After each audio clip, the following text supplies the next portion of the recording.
And all right, I'm going to read this. I don't want anybody to become scared by what I'm going to read, though. All right, because the reason I don't want to put out negative information, but I also want you to understand that we should always set our intention. Our intention should always be focused on positive, and we should always prepare for the worst, but we should always expect the best. All right, always prepare for the worst, but expect the best. So that's what I want you to keep in mind.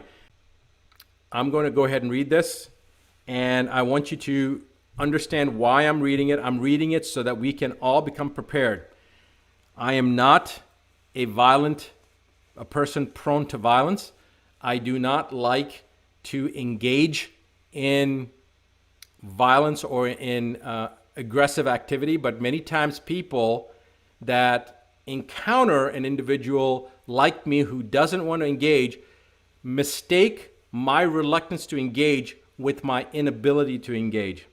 And so I'm here to tell you that each one of you should be prepared to engage.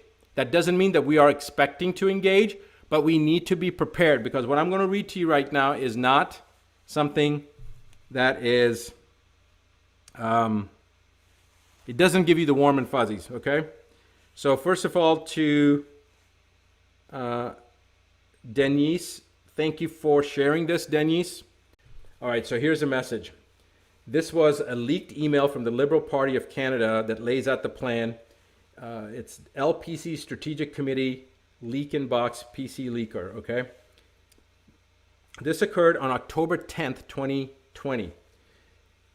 Dear, and then it's a blank, it's X'd out, because this was an email that was sent to somebody else to let them know, because the person that wrote this email was present, was there, firsthand, heard this. I want to provide you some very important information. I'm a committee member within the Liberal Party of Canada. I sit within several committee groups, but the information I'm providing is originating from the Strategic Planning Committee, which is steered by the PMO. I think the PMO is that the Prime Minister of Canada? I think PMO must be, I don't know what PMO is. Maybe somebody can tell me what PMO is. Can you look up what PMO is in the Canadian Liberal Party? Okay. I need to start off by saying that I'm not happy doing this, but I have to. As a Canadian, and more importantly, as a parent who wants a better future not only for my children, but for other children as well. The other reason I am doing this is because roughly 30% of the committee members are not pleased with the direction this will take Canada. But our opinions have been ignored, and they plan on moving forward toward their goals. They have also made it very clear that nothing will stop the planned outcomes.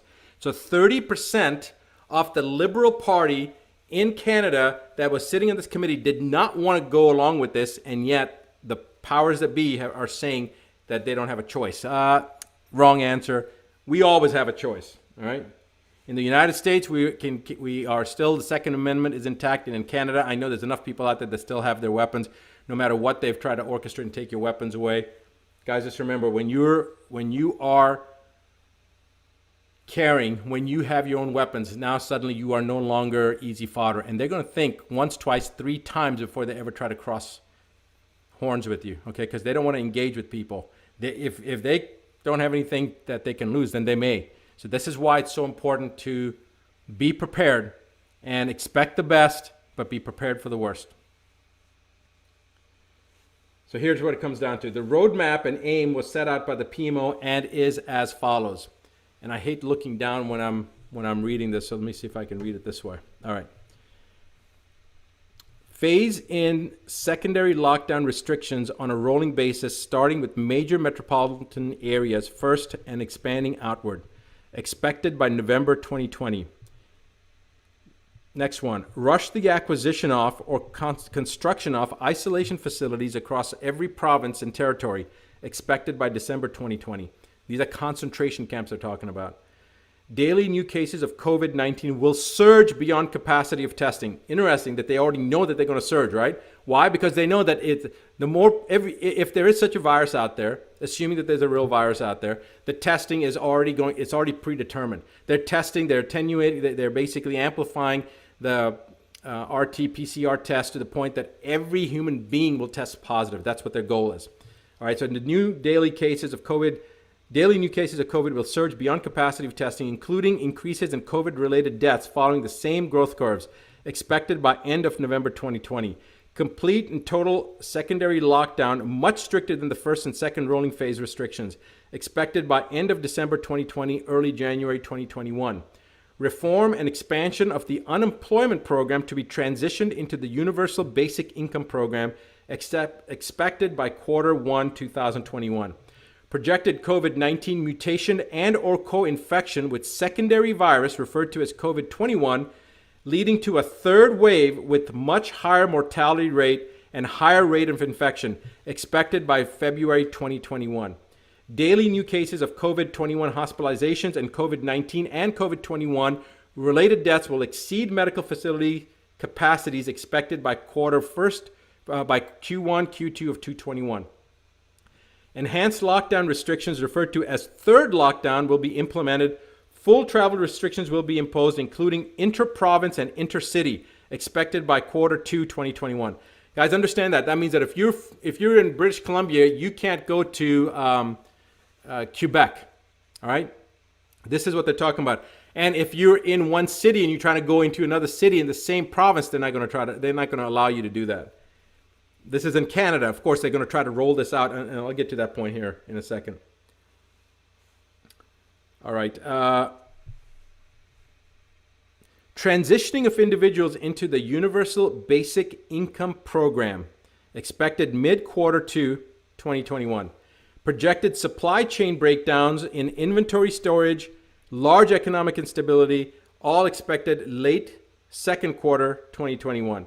Deployment of military personnel into major metropolitan areas as well as all major roadways to establish travel checkpoints, restrict travel and movement, provide logistical support to the area, expected by Q3 2021.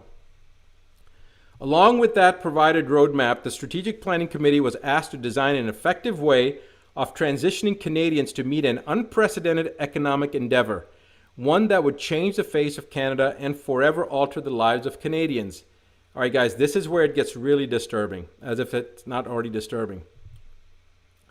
What we are told was that in order to offset what was essentially an economic collapse on an international scale, that the federal government was going to offer Canadians a total debt relief.